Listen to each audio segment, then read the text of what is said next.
Sejam muito bem-vindos. Está aberta mais uma sessão das novas crónicas da Idade Mídia, terceira temporada. Eduardo Oliveira e Silva, Luís Marinho, Luís Marques e Rui Pego.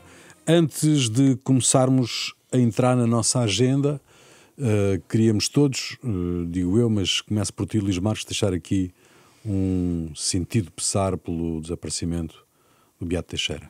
Sim, faleceu ontem, terça-feira, estamos a gravar na quarta.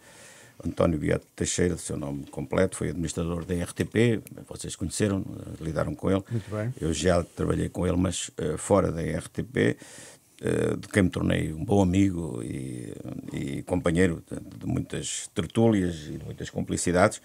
Era, para além de um excelente gestor que foi, um grande especialista nas áreas das tecnologias, portanto, ele era engenheiro de formação, um homem culto, um homem da cultura, um homem das artes, uma pessoa com uma ironia e um humor extraordinários, um grande companheiro que fica pelo caminho e a quem deixamos aqui todos, portanto, uma profunda saudade. E os pésames à família, claro, à mulher e à filha. Todos nós, sem dúvida. Sem dúvida nenhuma.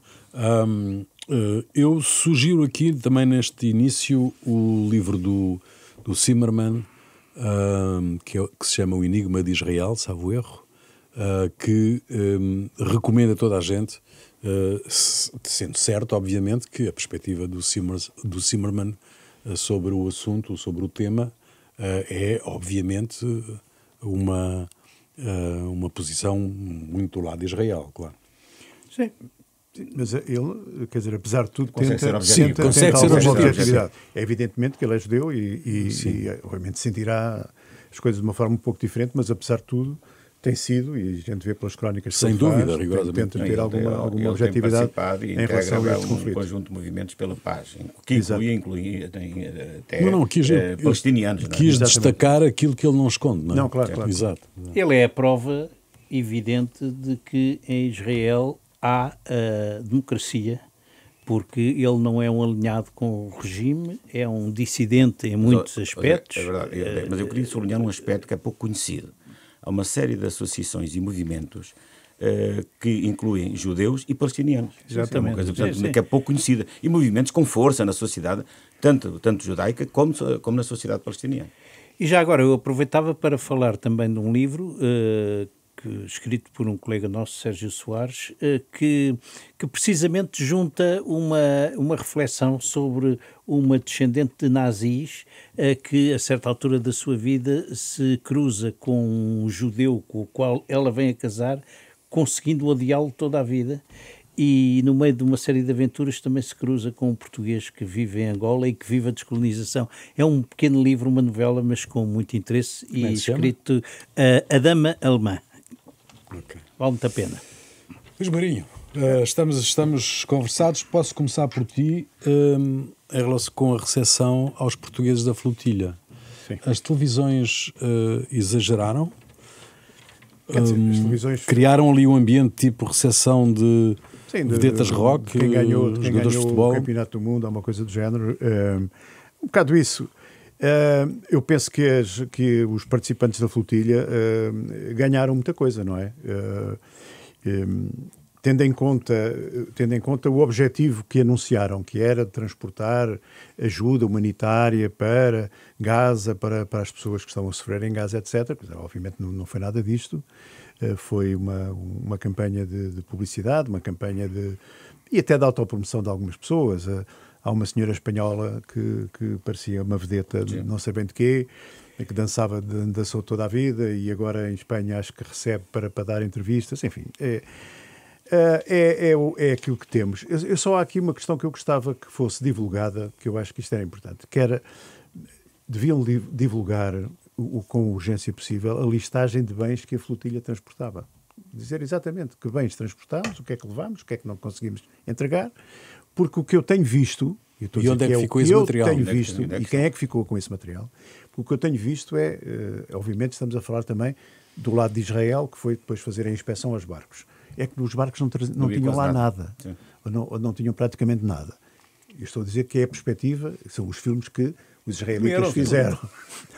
Também vimos israelitas com a história da fome, e da sede. Nós vimos filmes em que estão soldados israelitas a dar garrafas de água, quando entraram nos barcos, a dar garrafas de água a algumas pessoas. Portanto, é assim, é evidente que cada lado conta a sua história como é, mas eu acho que fazia sentido publicar-se a listagem de bens que aquela flotilha quis transportar, ou quis entregar. Luís Marques, Eduardo?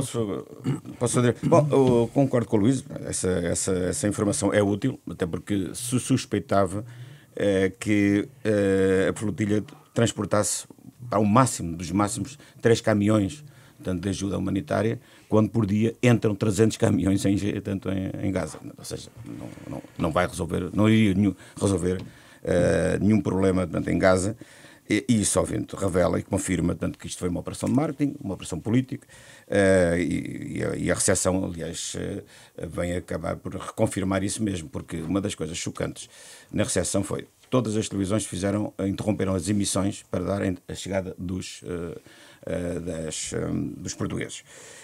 Depois, o que se viu ali foi uma espécie de festa, como se, de repente, não acontecesse nada em Gaza. Quer dizer, em Gaza continua tudo na mesma. Eles continuam sob o ataque dos israelitas, a destruição continua e eles estavam a fazer uma festa em Lisboa. Mas os quatro portugueses pareciam heróis, quando heróis são aqueles que lá estão.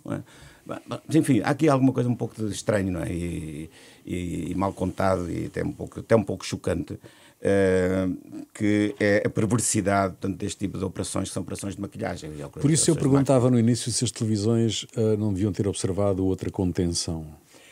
Pois, deveriam. E, por exemplo... Porque a televisão é que mostra, não é? Também poderiam ter sabido se a Mariana Mortágua já foi visitar o miúdo que foi eletrocutado quando subiu para cima do comboio para protestar e para naquelas aclamações. Porque é uma vítima de uma espécie de vandalismo manifestante que se fez sentir e que é completamente absurdo. E é a prova de que este rapaz é capaz de sofrer a vida toda de aquele entusiasmo. E não vi nem bandeiras, nem lenços, nem nada ao pescoço para o irem visitar. Aliás, dessa manifestação, que acabou como sabemos, mas houve uma outra manifestação que foi feita quando foi do debate em Lisboa, espontânea supostamente, e ninguém perguntou porque é que a polícia não atuou. À porta do debate? Exatamente. Da outra vez, quando foi da polícia, nas legislações legislativas, toda a gente que tinha sido uma manifestação selvagem. Desta vez, ninguém perguntou. Estavam autorizados, a polícia fez alguma coisa para impedir aquilo. É verdade, aparentemente não estavam autorizados e a polícia também não fez nada. Aliás, talvez pese duas medidas. Sim, por causa de selvageria, tu falaste há pouco do livro do Zimmermann, que foi apresentado ontem aqui em Lisboa. Exato. E foi um grupinho para a porta rasgar o livro, não é? Foi? Sim, portanto, é a prova de que há gente que acha que os livros que queimam, não é? Eu lembro-me que se queimam. Alguns que acham que são para ser queimados, não é? Pois, eu lembro-me de situações antigas da história em que se queimaram livros. Isto aqui só se rasgaram, vá lá. Mas o próximo passo era queimá-los. E depois o próximo passo será queimar livros. Portanto, estamos aqui a viver tempos complicados. Bom, Luís Marques, tu ficaste escandalizado, se calhar o termo é forte, mas escandalizado com a capa do Público desta terça-feira 7. Esta terça-feira 7 passavam 2 anos sobre o ataque do Hamas e a capa do Público é uma foto de Gaza, não é? Sim, é estranho porque a cobertura do Público sobre o conflito em Gaza revela muitas vezes alguma parcialidade que devia ser discutida, não é que este não é o fórum para fazermos agora. Mas a verdade é que a capa é particularmente chocante, porque no dia 7, há 2 anos, o que aconteceu foi um ataque do Hamas em Israel. Era suposto que a fotografia fosse da destruição provocada em Israel. Então, é preciso recordar que morreram 1.200 pessoas, não é? Para além das pessoas que foram sequestradas. Pois bem, a fotografia é de Gaza, da destruição em Gaza, e o título é, vou recuperar aqui, a destruição de um território e de um povo. Estamos a falar de território e de que povo? É do israelita ou do... Isso passa-se no dia 7. No dia 7, quando fazem... O que eles façam depois... uma outra capa sobre Gaza, tudo bem, mas nesta específica... Já fizeram várias, aliás, há pouco tempo até fizeram outra. No domingo tinham feito outra, precisamente. No domingo fazem uma capa sobre Gaza. Terça-feira, que é o aniversário do ataque do Hamas em Israel, fazem uma capa com Gaza. Aqui qualquer coisa não está a correr bem no público. Sendo que, e já agora um outro pequeno pormenor, houve um ataque em Manchester, tanto de um antissemita contra uma sinagoga. O título da notícia do público é Incidente terrorista em Manchester. Incidente. Já não é ataque. Não. Sim, mas o público tem essas virtudes, digamos, moralistas de uma determinada... É uma espécie de bandeira de uma determinada esquerda. Não, fica-lhe mal. Não fica bem. Só não fala da SONAI. Eles podem ter a posição que quiserem, mas há aqui uma objetividade jornalística que tem que ser respeitada, independentemente das posições que eles tenham sobre esta matéria. Sim, senhora. A SIC levou Joana Marques ao jornal e a TVI levou Os Anjos. Foi uma espécie de um crossfire das duas televisões, com a Joana Marques de um lado e Os Anjos do outro. Justificou-se isto que tem que ser visto à luz da disputa de audiências? Eu penso que é um exemplo típico de uma situação de disputa de audiências, com um caso que, convenhamos, eu penso que é um bocado surrealista, não é? Mas é um mau exemplo de informação. Eu percebo que tivessem levado as pessoas e as tivessem ouvido, mas dentro de... Não é transformar aquilo num caso absolutamente nacional. É extraordinária a televisão que se faz em Portugal e os noticiários que se fazem em Portugal são de antologia. Não, acho que nem no Tibete, nem na Papua, nem na Papua Nova Guiné. Não há chinesa. Na Papua Nova Guiné ou qualquer coisa assim. No dia em que se soube a conclusão do julgamento, portanto... A SIC e a TVI abriram com quê? Obviamente com a notícia com essa grande notícia do desfecho do julgamento. Segunda, e depois eu estive a ver o alinhamento, e era a segunda notícia da SIC era os caças norte-americanos que escalaram a base das lajes, portanto uma coisa também sem importância e na TVI ainda mais uma questão ligada ao atraso nos apoios às pessoas que foram feridas e mortas no acidente do Elevador da Glória. Portanto, é evidente que a notícia mais importante do dia era, de facto, o desfecho do julgamento. Portanto, há alinhamentos que não se prestam a dúvidas. Há aqui uma nota para dar. A RTP não foi nesse filme. Isso aí há que saudar.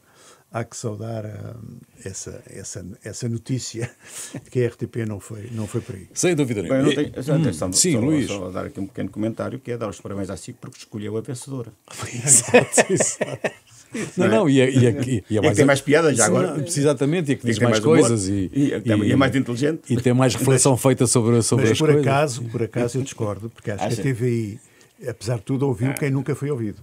Não, foram ouvidos. Raramente, mas em entrevista no jornal, não me lembro de terem ouvido também não tem nada para dizer. Os Anjos. Eu acho que... Direi eu, não é? Mas é um caso tão ridículo. Enfim. Bom, hoje não tocaremos nem ao de leve nas eleições autárquicas, que são este domingo.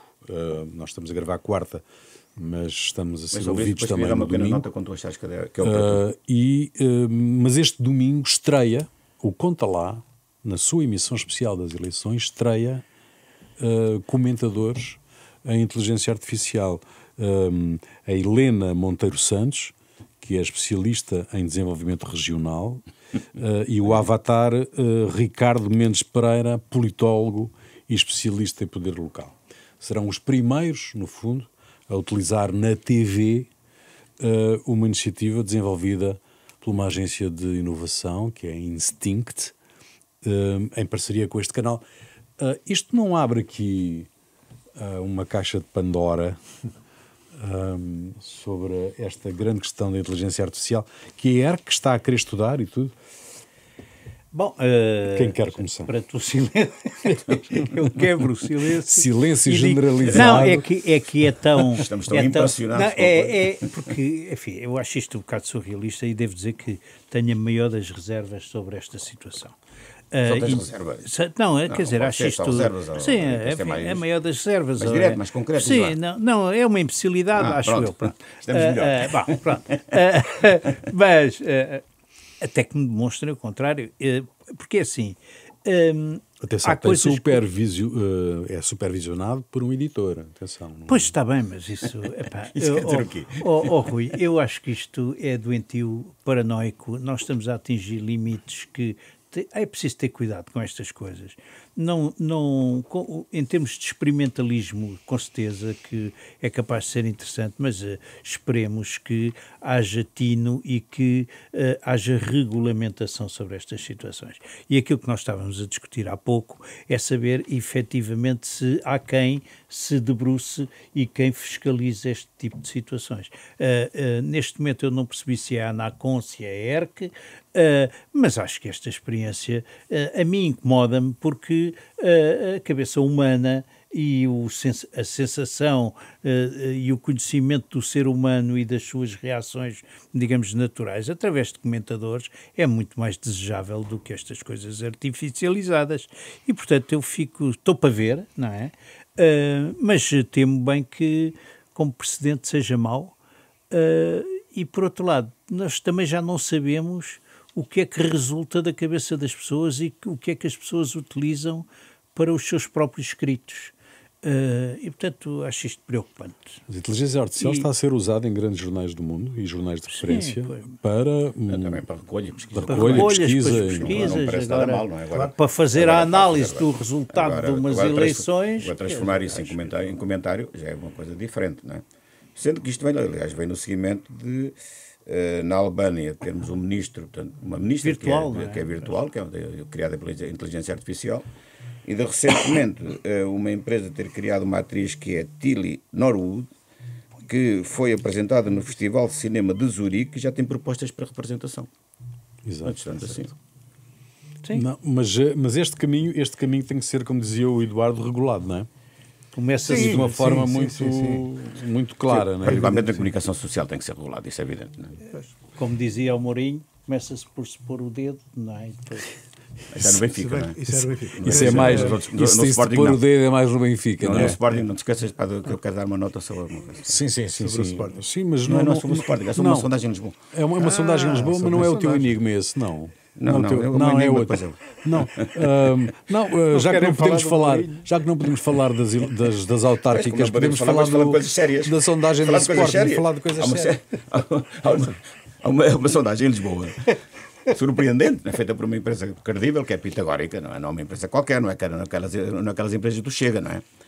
Que mostrou o seguinte, isto é, ouvidas, consultadas os lisboetas, 48% revelaram ser sportinguistas, 30% benfiquistas e 5% portistas. Portanto, isto acaba com o mito de que, portanto, o clube mais representado é o Benfica. Isto é irrelevante, não é? E ninguém fala disto. Isto praticamente não foi notícia em lado nenhum. Mas porquê? Este, por exemplo, dava uma boa primeira página. Com certeza. Mas nem jornais esportivos pegaram nisto. Não, o universo estava mal calculado. Manifestamente. Foram perguntar a pessoas de Sim, foram ao Alvalade. Foi em Setúbal. Só pode ser Setúbal ou Alvalade. Setúbal por causa do Vitória de Setúbal, que é verde, não é? E depois é verde às listas. E acabou na quarta divisão. Ou então feito em Alvalade, ali na Avenida da Igreja. Bom, mas esta semana, para lá das eleições, que nós apelamos a toda a gente que vá exercer o seu direito é fundamental. E que vá votar, porque é fundamental votar nas eleições, nós não podemos falar de grandes coisas, sobretudo na área da política, mas este episódio, ou este outro episódio agora com a Spinum Viva do Sr. Primeiro-Ministro Luís Montenegro é perfeitamente extraordinário. Ainda agora foi desmentido, estamos a gravar quarta-feira, ainda agora foi desmentido que não há inquérito nenhum, não foi aberto inquérito nenhum, o que é verdadeiramente extraordinário quando vem uma notícia, ou aparece uma notícia, a dizer que o senhor ia ser inquirido, não é? Quer dizer, isto é uma questão do uso e abuso das fontes anónimas, não é? Porque ninguém sabe qual é a fonte. Que fonte? É que deu esta notícia. Não estou a dizer identificá-la, mas pelo menos dar de onde é que vem, se vem do Ministério Público, se vem de um advogado, se vem de fonte judicial, se vem do que for. Não se sabe que fonte é esta. E claro, agora, nós infelizmente, já estamos habituados a isto. Sobretudo, o que tem acontecido em períodos eleitorais de saídas, de fugas de informação da área da justiça, tem sido uma coisa das eleições, tem sido uma coisa impressionante. Aliás, até já não é só na política. Nós temos isto até já nas eleições do Benfica, onde apareceu também com aquela história da Rússia, do dinheiro da Rússia, que o Rui Costa também vai ser arguido. E também não sei, acho que eram 70 mil euros. Sim, era uma coisa completamente ridícula. Mas pronto, e o Rui Costa e a coisa. Enfim, portanto, isto agora a coisa está-se a estender, não é? Portanto, agora, como é que isto pode ser parado? Como é que isto pode ser parado? Tenho uma receita? Não tenho, quer dizer... Não há receita. Bom, veremos o que é que se vai passar, se a notícia é verdadeira, se não é verdadeira. A Procuradoria não negou. Não negou. Disse que ainda não havia inquérito, mas não negou que houvesse uma proposta de inquérito, que são coisas diferentes. Veremos o que é que vai acontecer. Mas são coisas diferentes, não é? São coisas diferentes. É evidente a notícia sair exatamente nesta semana, é no mínimo dos mínimos, muito, muito estranho. Mas se vier a confirmar, é uma incomodidade grande para o Primeiro-Ministro. Veremos o que é que vai acontecer a seguir. Mas eu queria chamar a atenção para um outro episódio que mostra também o estado da justiça, que foi o inquérito ao Ivo Rosa. Não é? Exato. Ivo Rosa, não é? É uma vergonha, não é? É uma vergonha. Quer dizer, o homem não sabe que tem não uma, mas 4 investigações. Parece que não era só uma. Durante 3 anos, não é? Escutado durante 3 anos. Isso, ainda por cima, portanto, sabe-se agora, tanto que essas investigações, portanto, decorreram de denúncias anónimas. Eu sou totalmente contra as denúncias anónimas. Não sou contra, portanto, a manutenção, a salvaguarda do anonimato de quem faz a denúncia. Agora, a denúncia anónima, alguém que faz uma acusação e que esconde a sua identidade, acho que isso devia ser proibido completamente, devia ser, portanto, eliminado. E remete-nos para o Estado Novo, desculpa, não é? Da palavra, mas remete para isso, não é? E, aparentemente, foi o que aconteceu neste caso concreto do Ivo Rosa. No fundo, é lamentável, portanto, este estado da justiça e como é que o Ministério Público e a Polícia Judiciária, seja quem for, peguem denúncias anónimas de pessoas que não se e fazem disto uma investigação. Andam 3 anos a investigar um juiz, independentemente de saber se ele está bem. Eu acho que ele conduziu mal o processo o processo Marquês, mas isso é outra questão. Sim, ele destruiu a instrução mas a verdade é que não se justifica isto. Marquês, é muito estranho isto, é inaceitável. E é uma retaliação do Ministério Público isto? Não sei, tudo indica que sim, não é? Aparentemente. Não. Se não é, parece. Cheira. Em todo o caso, 2 pontos. Relativamente a esta questão do Ivo Rosa, que eu considero um bocado persecutória, não concordo totalmente com o que diz o Luís Marcos sobre as denúncias, porque depende do fundamento da denúncia, não é?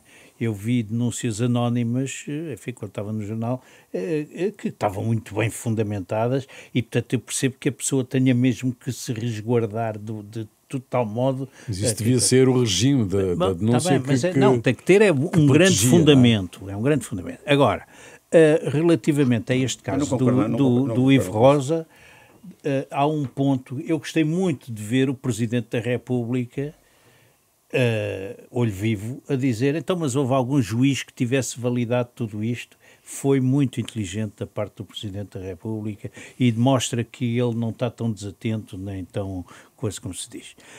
Relativamente ao... Alguma acusação disso. Fina coisa. Estás a falar disso porquê? Alguém voltou essa questão. Ai, não, coitado. E relativamente à história da TV e da notícia, eu assinalo que a sábado trazia a notícia, portanto ela já a tinha no mínimo na terça-feira, não é? O que significa que já tinha isto com uma grande antecedência. Portanto é um pacote que estava pronto para ser largado num determinado momento e não há casos. E também me parece que há aqui um ponto que é muito importante, é que o Primeiro-Ministro temos que reconhecer que não geriu isto minimamente bem, porque não é de bom senso estes atrasos e estas coisas, e nós já levamos 2 eleições legislativas à conta de casos do Ministério Público e ainda temos o Sócrates que está a ser julgado, e eu, como já disse aqui uma vez... Costa, que ainda está sob investigação. Não, é isso, já temos dois sem contar o Sócrates, que já está acusado. E eu aqui há tempos dizia aqui no programa que até me assusto com a perspectiva do homem poder sair de lá ilibado sobre a maioria das coisas, porque não sei se o Ivo Rosa não tinha boa parte da razão. Veremos. Veremos. Olha, não sei. Tem as outras, não tem? Quem? Como? As juízas que destruíram. Não, tudo. agora, tudo pode acontecer, deixa ver.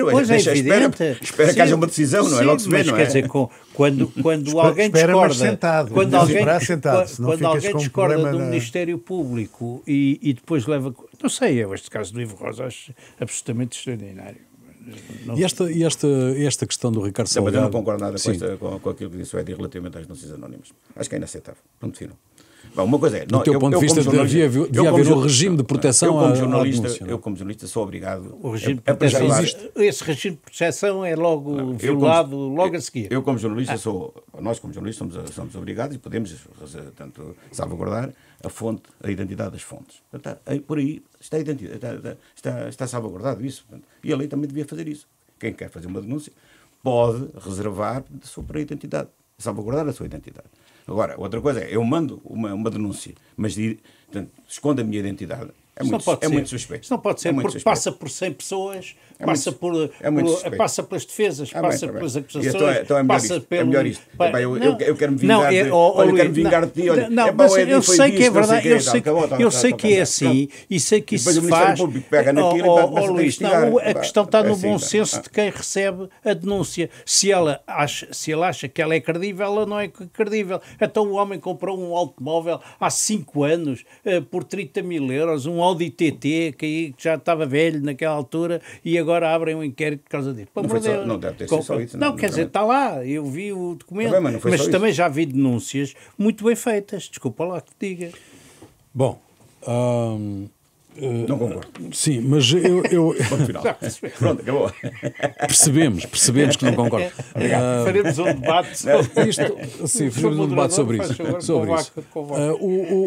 O Ricardo Salgado agora voltou a questão que há uma juíza que diz que ele tem que ser mesmo julgado, não é? Portanto, não estou dizendo até agora. Mas não tem... Não houve nenhuma juíza que dissesse que não. Não, está bem, mas houve um tribunal que o dispensou.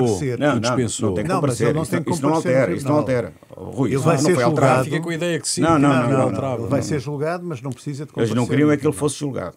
A defesa não queria que ele fosse julgado, mas vai ser.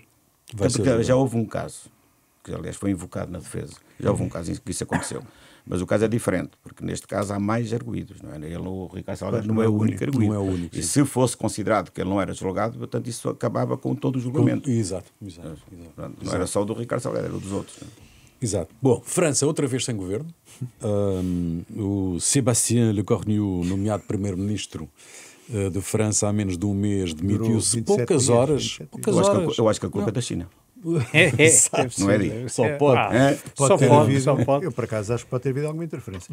Além disso, poucas horas depois, 14 horas, salvo erro, 14 horas durou o governo do homem. Foi. A partir do momento em que foi anunciado e até o momento em que acabou, sim, 14 horas, não é? Nem sequer. É um recorde. É um recorde. Nunca tinha acontecido. Nem na nossa Primeira República. Na nossa Primeira República é um caso que é praticamente no mesmo dia. Também, sim. Então, também são umas horas. Também são umas horas. Ficamos atrás dos franceses. Não. Isso é que era bom. Zero. Isso é que era bom. Olha, nós atrás dos franceses. O governo do Passos. Eles venham cá invadir e vão ver. Está bem, mas 30 dias não são 14 horas. Eles venham cá outra vez invadir e vão ver como é que é. Exatamente. Qual é a saída? Que saída é que resta ao Macron? Ele tem várias possibilidades, tem sempre... grandes coelhos assim do chapeau. O nosso francófono. Não, ele vai francófono belga. Atenção, é belga, tens de contar as coisas duas vezes. Ir aqui que é para fazer o desconto. Não, eu acho que é importante ter, quer dizer, ele criou estes problemas através das convocatórias. A França está num impasse que pode acontecer-nos, são 3 forças, mais ou menos a 30% cada uma, embora dispersas, fragmentadas entre si, mas são 3 blocos de 30%.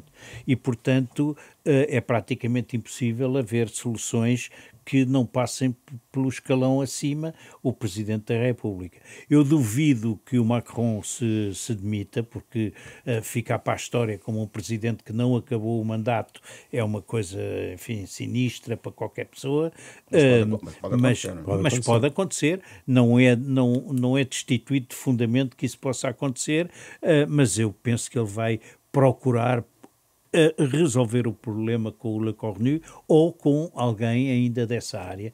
Ainda haverá uma tentativa para arranjar. O problema é que não há orçamento, ou não vai haver Mas orçamento, sendo que o problema é mas o também próprio lá Macron, é do Odécio. sendo que o problema é o próprio Macron, É. qualquer nome que ele indique tem como destino Não, ele pode ainda ser tentar, bloqueado no Parlamento. Não, ele não é? ainda pode tentar um socialista, não é? E talvez aí consiga resolver o problema à esquerda. Não, isso é impossível, eu não tenho direita. Não, A direita não vai votar contra. Não, vai depender do centro, não é? Não sei, eu admito que um socialista ainda possa resolver alguma coisa. Embora depois se saiba... Luís Marques, é a segunda economia da Europa, não é? É a segunda economia da Europa, uma situação muito difícil. Muito difícil. Com uma dívida de 114% do PIB, que é uma coisa brutal, com um déficit orçamental de quase 6%, com uma dívida, enfim, que está a pressionar muito todo o sistema monetário e financeiro europeu. Bom, alguma coisa tem que ser feita muito rapidamente, senão a Europa pode ter aqui um choque significativo. Como é que isto vai acabar? A base de apoio do próprio Macron está-se a diluir, não é? Hoje o Attal foi o primeiro-ministro dele e foi um braço direito do Macron, ontem, aliás, disse que já não compreende as decisões do primeiro-ministro, do Presidente da República. O primeiro-ministro dele também lhe tirou um bocadinho o tapete. Completamente disso. Ou seja, enfim, ele está, a base de apoio, os aliados deles estão-se a desintegrar. É uma situação que é difícil de gerir, não sei como é que ele vai gerir, portanto, não estou a ver admitir-se, porque isso portanto, seria inédito, não, penso que é inédito, Sim, não é? sim. Em França, e para ele seria uma humilhação, mas também não estou a ver outra saída, sinceramente. A saída será eleições e a vitória da Frente Nacional. O Macron atirou-se para ele já há um tempo tentou resolver indicando, enfim, uns primeiros ministros e atirou-se para o cenário internacional, fazendo o peito, enfim, para nada, porque ninguém o leva muito a sério do ponto de vista da projeção internacional e da sua verdadeira capacidade. Muito mais tem o alemão que está calado, não é? Bom, como é que vocês olharam para aquela declaração aquelas imagens que passaram na televisão do Putin a dizer que não tem drones para atingir Lisboa e o moderador a dizer, não, você está a brincar, não é? Até porque os portugueses não têm muito sentido de humor. Pois aí é que ele se enganou. Ele enganou-se completamente. Sentido de humor não nos falta. De resto, não nos falta outra coisa senão sentido de humor. Se não fosse isso, estávamos desgraçados da vida, não é? Pronto. E ele ficou muito sério e disse que não foi piada. Isso não foi piada, foi um aviso. Foi. Pronto, estamos avisados, não é? Não, ele disse que não éramos interessantes, até porque não há lá nada para bombardear, não é? Objetivamente, sim, aquilo ele diz, não é alvo porque também não passa nada ali, não é? Tirando uma coisa que eles têm feito regularmente, que é arrebentar com os cabos submarinos que passam aqui, como têm feito andam a passear aqui ali na Dinamarca. Costa, sim, exatamente. A referência a Lisboa tem a ver com este incidente, chamamos-lhe assim, das lajes, da passagem dos aviões. Não pode ser um aviso. Uma referência, nós estamos aqui no outro extremo, não é? Talvez por também é isso. um bocado isso. Bom, Centeno, meus amigos. Centeno fica no Banco de Portugal, dali não sai, dali ninguém me tira. Passa a consultor do novo governador, Santos Pereira, que fez um discurso até com alguns recados para o governo, que achei extraordinário. Mas Centeno não quer mesmo... E disse que não saía, não é? Disse que não sai do Banco de Portugal. É funcionário do banco, não é? É funcionário do banco. Está no seu direito. Ninguém o pode obrigar a sair, não é? Ele é funcionário do banco há 20 anos ou há 30 Sim, anos. é Diretora toda lá. era diretora adjunta, agora passa para assessor, não é? Penso eu. Assessor do governador. Sim, portanto, é uma situação... Tem limitações. Eu acho é que o que vai acontecer tendencialmente é que o Santos Pereira vai querer impor uma nova regra de conduta, porque há muita gente do Banco de Portugal dispersa a fazer política. Até há deputados que pertencem ao quadro do Banco de Portugal e depois entram e saem e tal. E eu acho que essa bandalheira é bom acabar com isso. E, portanto, essas portas giratórias é bom acabar com isso e que os quadros do Banco de Portugal fiquem, digamos, obrigados a um determinado comportamento permanente e não andar entre sair e entrar para a política, para aqui e para ali. Mas se estás-te a referir a isso por causa do Centeno, achas que não é muito tarde para ele aparecer agora como candidato a qualquer coisa? Pode aparecer. Sim, pode aparecer uma candidatura fulminante, não é? Já se viu. viu. Ele tem duas hipóteses, não é? Uma carreira política, que já quis, não é? E que já, aliás, praticou, ele foi ministro. Ele pode claramente ainda entrar na corrida presidencial. Porque não? O PS ainda não tem candidato, que eu saiba, não é? Pois não. Portanto, pode ser ele. Porque não? Não, mas eu acho que ele depois pode ser a carreira artística também, não é? Porque ele acabou de fazer o hino do Banco de Portugal. O banco, pois é. Musicada pelo Carlos T. isso eu não sabia. O hino. É? Agora umas comemorações do Banco de Portugal. Foi criado um hino. O hino tem um poema escrito pelo próprio Centeno, musicado pelo Carlos T. E o Banco de Portugal pagou 15 mil euros, portanto, por isso. Extraordinário. Ao Carlos T. Presumo que ao Carlos T. E a equipa certamente. dele, não é? Agora, portanto, ele pode também ter aqui uma carreira artística portanto, pela frente, sei lá. A memória que eu tenho é do Carlos T como letrista, não é? Pois, também. Não como... Mas a letra dele, ele arranjou, portanto, há um poema sobre o qual depois o Carlos T trabalhou. Aliás, isso vem nos jornais, não sei se vocês estão um bocadinho desatentos. Nós estamos completamente desatentos mas para dizer, aos hinos do Banco de Portugal completamente. Mas para dizer para que o Mário Centeno entrou mal no Banco de Portugal porque passou diretamente do Ministério das Finanças e saiu mal. E saiu pior. Saiu muito mal. Entrou mal saiu muito mal pior. porque esta fase final geriu isto de forma muito tribular, muito autoritária, inclusive, a fazer ali umas nomeações um bocado esquisitas, e faz uma carta aos trabalhadores do Banco de Portugal em que se cita a ele próprio 33 vezes com todas as coisas que fez no banco e faz uma ameaça velada que escreve que a boa moeda expulsa sempre a má moeda. Para quem lá fica dentro não é bonito, portanto, ter dito Isso é uma citação do professor Cavaco Silva. Não, é um clássico, não é do Sim, mas foi citado depois. Citou, entretanto, outra. Mas acaba como o Vítor Gaspar vai para uma instituição internacional, eu ponho aqui dinheiro... O governo se calhar já devia ter arranjado uma maneira qualquer. Há um FMI qualquer que espera por si. O Vítor Gaspar também anda lá todo contentinho, não sei onde, em Nova Iorque. Já saiu. O Vítor Gaspar saiu. Então vem aí. Já não está no FMI. Foi para outra coisa qualquer, foi para um outro... Ele foi convidado, ao que parece, foi convidado para o Banco de Portugal, mas já estava comprometido com Há uma coisa sobre o banco que eu acho, eu não sei, o Luís Marques é que tem autoridade para isso, mas o discurso do Presidente relativamente... Foi bom, mas um bocadinho... Há ali um alerta sobre a banca, muitos não é? Muitos alertas. Sim. Duas principais. O endividamento continua alto e há um risco no setor imobiliário para o sistema financeiro. E ele alerta. E aquilo é sistémico. É sistémico. O discurso dele é bom, ele é um reformista. O Álvaro Santo Bré é um reformista e ele alerta muito para a necessidade de reformas para manter a economia competitiva e, nesse sentido, portanto, foi um bom discurso. Talvez um pouco até inesperado, não é? Para um governador do Banco de Portugal ser tão... Mas não é um bocado excessivo o governador do Banco de Portugal dar recados tão diretos ao governo? Quer dizer, é a natureza dele. Não é? Ele é assim. E isso tem vantagens, terá algumas desvantagens. Vai criar aqui alguns anticorpos. Ele disse uma coisa, por exemplo, extraordinária, que é que a proibição dos despedimentos devia sair da Constituição. Que é algo que a esquerda vai registar para o futuro. Não é? Tem já as boas graças da esquerda, como sabemos, como ficaremos a saber. Mas foi um discurso corajoso nesse sentido. Pode-se concordar ou discordar dele, mas ele assumiu e isso, obviamente, fica a favor dele. Muito bem, já a seguir, os grandes enigmas e outras histórias. Os grandes enigmas, quem quer começar? Eu posso começar.